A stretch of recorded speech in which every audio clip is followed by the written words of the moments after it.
only innocent people that are in Gaza now are the 229 hostage that were taken. Once they will go back to Israel, we will bomb Shifa Hospital, all the hospitals, all the tunnels, and kill them all. It's about time. Hello. I don't know who I am calling upon, but I still have some faith.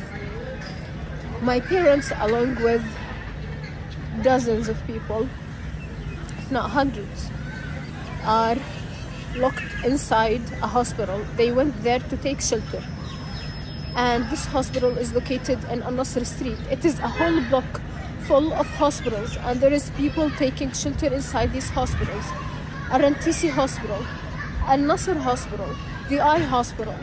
It is filled with women, elderlies, and children. And now they have no food, no water, and the Israeli tanks are actually on the front gate of these hospitals. We've called on the RCRC, we've called on the UN, we've called the ambulances. No one would go there. So who has a humanitarian power in Gaza? This is a call to all journalists around the world.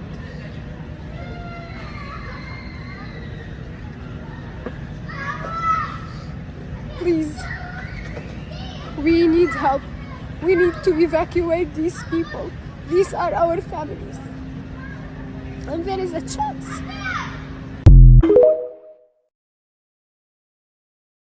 This is an avalanche of human suffering that's 100% man-made. It is the worst humanitarian catastrophe I've experienced in my lifetime and in my growingly long career in humanitarian medicine. And it's burning through the hearts of every single humanitarian that I know. You know, I'm going to paint a picture for you of the degree of suffering that we're seeing. People keep asking me about medical aid and hospitals and the situation of the hospitals. The entire hospital healthcare system collapsed almost a week ago. It was announced on TV for the whole world to see. And in that week, there has been indiscriminate bombardment. And I don't even know if indiscriminate is the right term, because it's targeting healthcare facilities, ambulances, churches, mosques, schools, refugee camps, densely populated refugee camps, wiping out entire families in a second, entire multi-generational extended families in a second. There are almost 1,000 families in the Gaza Strip who have had at least two members of their family, at least two members killed in the last 3 weeks. There are almost 4,000 children who have been killed and identified, excluding almost 1,000 children whose bodies are still trapped under the rubble. Some of them may be alive for a long period before they ultimately die under the rubble. And I'm sorry if there are any young, children watching this. Perhaps this is a good time to ask them to leave the room. But I think it's important that I paint a picture, particularly when I'm following a news narrative that almost dismisses this avalanche of suffering that is unprecedented in modern times. There's an acronym in the Gaza Strip right now. I'm a pediatric intensive care doctor. I see a lot of suffering in my career. There's an acronym that is unique to the Gaza Strip, and it's WCNSF. Wounded child, no surviving family. Children, and it is used not infrequently in the last 3 weeks. It was coined in the last three weeks. One physician told me a few days ago that a little girl came in wounded, and she had a piece of paper in her pocket that she handed to him. He sent me a picture of the piece of paper. It had 27 names on it, and she said, "These are the members of my family that were with me in my home. Please look for them. Please look for them under the rubble. Don't look for this one," and she points to the name of her sister. "I know she's already dead." This is a 10-year-old little girl. Wounded child, no surviving family should not exist as an acronym. And to follow President Biden as he continues to justify and to warmonger, all I can say is this has to stop. It's a collective stain on our humanity. It's a stain on our collective humanity. Tanya, let me ask you, you paint such a vivid and horrific picture You really do. And I understand that these are your friends who you've worked with and how difficult that must be. You're not alone. I've been hearing today reading testimony today from Philip Lazzarini, who's the Commissioner General of UNRWA. He's been speaking to the UN Security Council. He said this: the sanitary conditions are appalling. People live on very little bread and whatever is left of some water. 70 of their staff members have been killed, and they are looking after 670,000 people in their refugee centres. Is there any sign from what you're hearing of a humanitarian pause or pauses that could be negotiated? I'm not a politician, but the word pause to me makes no sense. You know, you pause to nourish and hydrate a population before you kill them. It just doesn't make any sense for me. You stop the bombardment. That is what the entire global community should be pushing for and should be insisting on. You know, and I think in leading up to my introduction, I think you interviewed somebody who said something very similar, a Gazan who said something very similar. You know, the priority is not giving us aid. You need to stop the indiscriminate bombardment.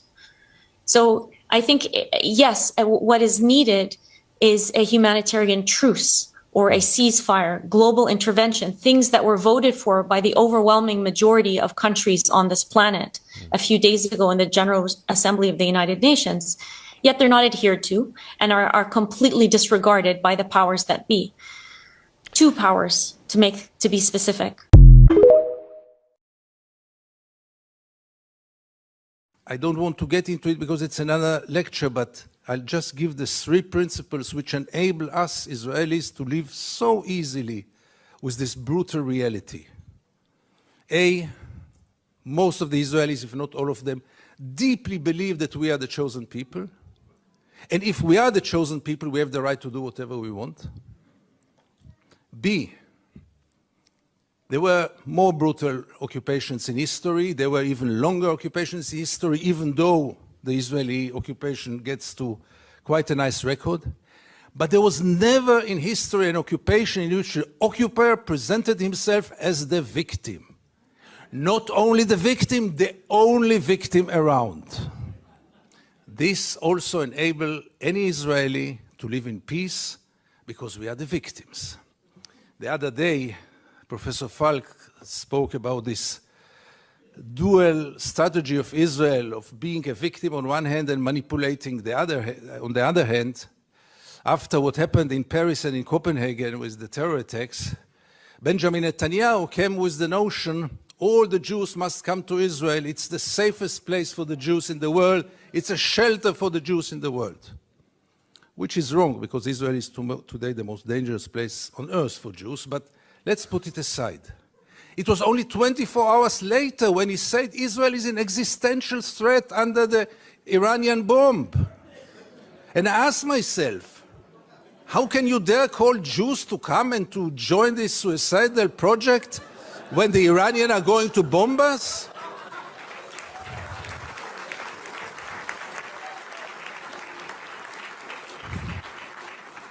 But in Israel, everything goes, and both declarations were accepted as the only truth. And here I get to the third set of values which enable us Israelis to live in peace with the occupation. And this is maybe the most crucial one and the worst one. We say victimization, we say chosen people. When I say victimization, it goes without saying we have to mention the Holocaust and the unforgettable Mrs. Golda Meir that the American jury had exported to Israel. She said once, this unforgettable woman, that after the Holocaust, the Jews have the right to do whatever they want. But the third set of values is the most dangerous one, and this is the systematic dehumanization of the Palestinians, which enable us Israelis to live in peace with everything, because if they are not human beings like us, then there is not really a question of human rights. And if you scratch under the skin of almost every Israeli, you will find it there. Almost no one will treat the Palestinians as equal human beings like us. I once wrote that we treat the Palestinians like animals, And I got so many protest letters from animal rights organizations, rightly